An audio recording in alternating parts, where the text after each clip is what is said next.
What's up, guys? I I wanted to discuss an idea I had about Vedic astrology. For those of you that know how it works, I'm just gonna get right into it. Okay. So sorry, yeah, like this is for people that like already have an understanding. So we have our charts, we have our planetary placements, and then we have the most important influencing aspect of this, which is the dasha. What is affecting us right now most is the dasha that we're in. And my thought around dashas, like at first I was kind of confused because when you think about dashas, right, everybody is going through a different one. I'm going through a moon mahadasha. My friend is going through a Jupiter. Somebody else is going through a Mars. And yet, the planets are all in the same place for everybody.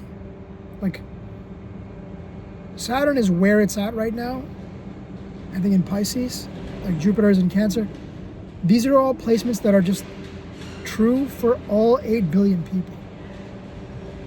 So how is it that they activate a certain dasha? They couldn't, right? Because it's different for everybody. And if you look at your chart, it lays out all the time frames. It lays out all the lengths of when a dasha starts, when it ends, the day. So that must mean that it's within the body. It's imprinted within the body. This whole dasha system, your dasha, it's already written inside of you. And I think it's got to be within the DNA. Right?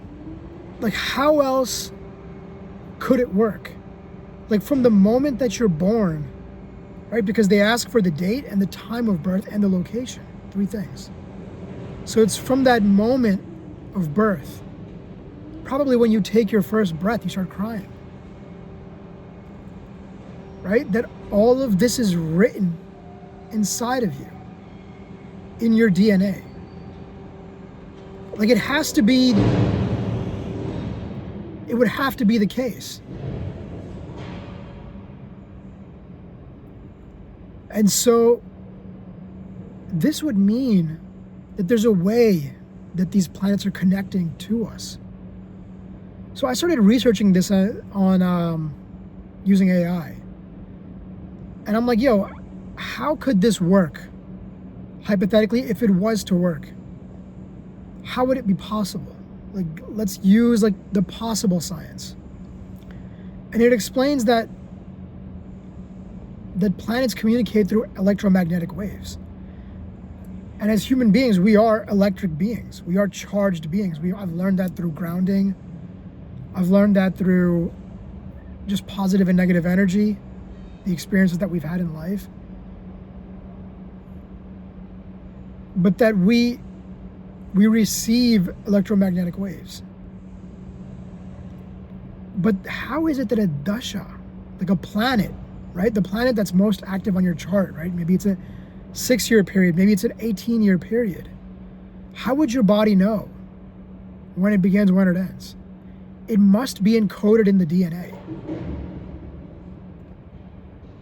And what likely might be happening is that like for example, like I'm in a moon mahadasha right now. Saturn moon in the 8th house. It's rough. This is the reason I got into astrology. It's because of this, period. Because it's been beating me. Anyway,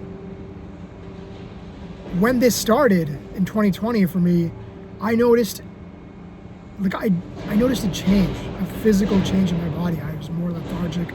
I was just going through health issues nonstop.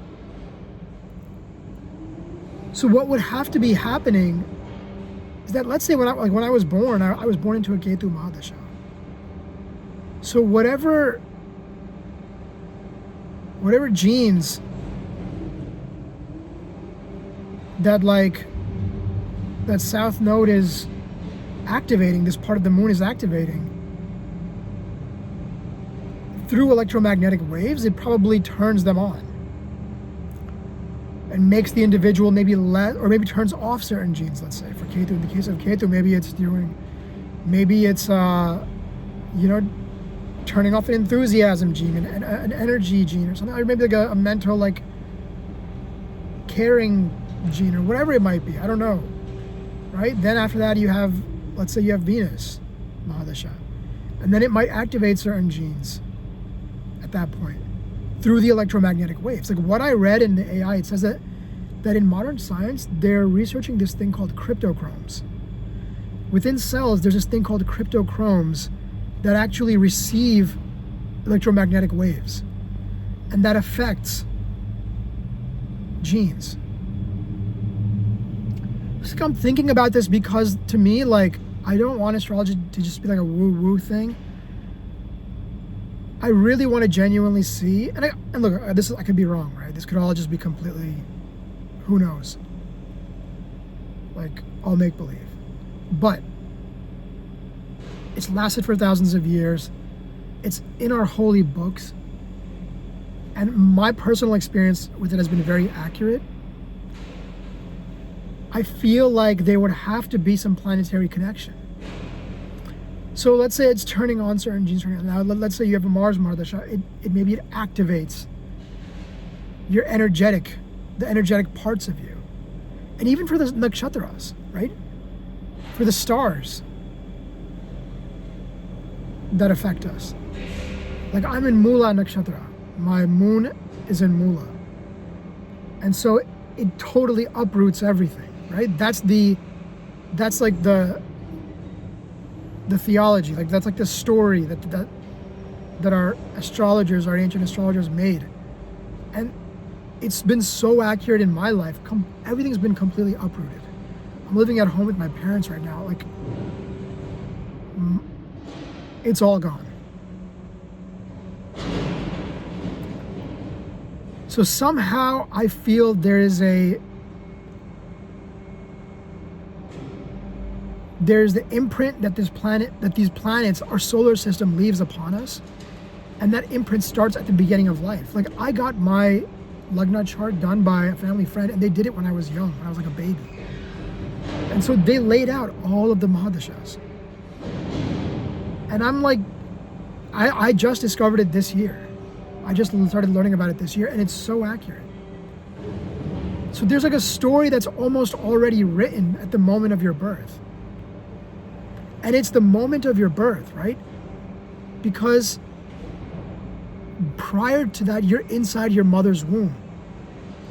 So that would mean that whatever frequencies or waves or vibrations that come from the planets, they're not able to get to you, because you're still protected in like the amniotic fluid and like the mother's encasing and the womb. Ultimately, it's only when you're actually born, you come out, and maybe you take your first breath, or like maybe just like the moment you're fully out, that you're not protected by that womb, that the planets can have an effect on you and imprint your dashas and your chart ultimately on your genes, on your genome. And so that's why, right? It's based on where you are on Earth, the day and the time, because the planets are constantly moving.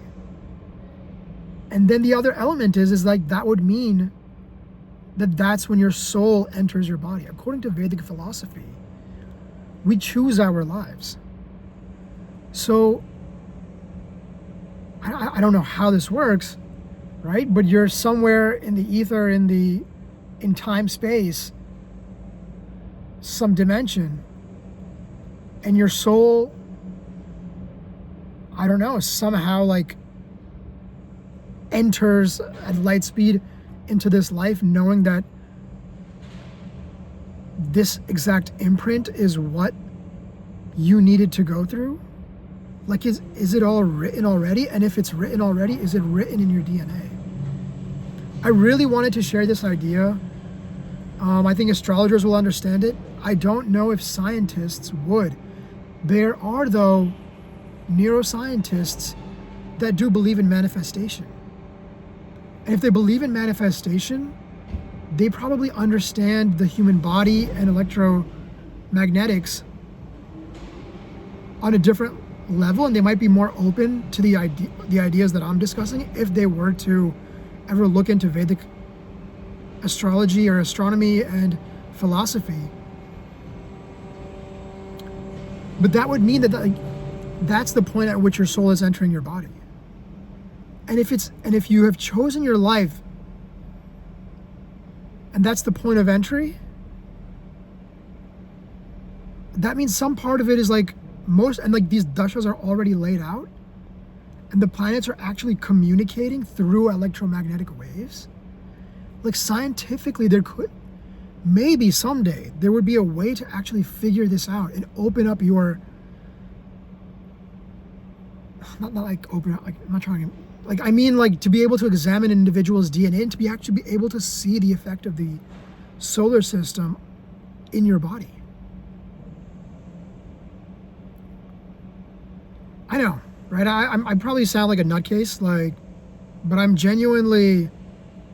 been thinking about this, and I wanted to put it out there into the universe because I would love to research this. I would love to work with somebody who's like, I don't know, like a scientist or somebody who believes in Vedic philosophy and astrology, and somebody who's, exploring this part of science. My background was in finance, corporate finance. So I use Excel. I mean, I worked in data sets, but I just got into astrology this year because it's like, as I mentioned, I'm in Moon, Saturn, 8th house, and everything is just getting completely wrecked. And I'm right now at a point where, like, I'm at ground zero. I'm just like, I'm trying to figure life out. And anyway, so just putting this out there. Would be great if, I could connect with somebody on this, or somebody sees this and they resonate or whatever. Anyway, bye.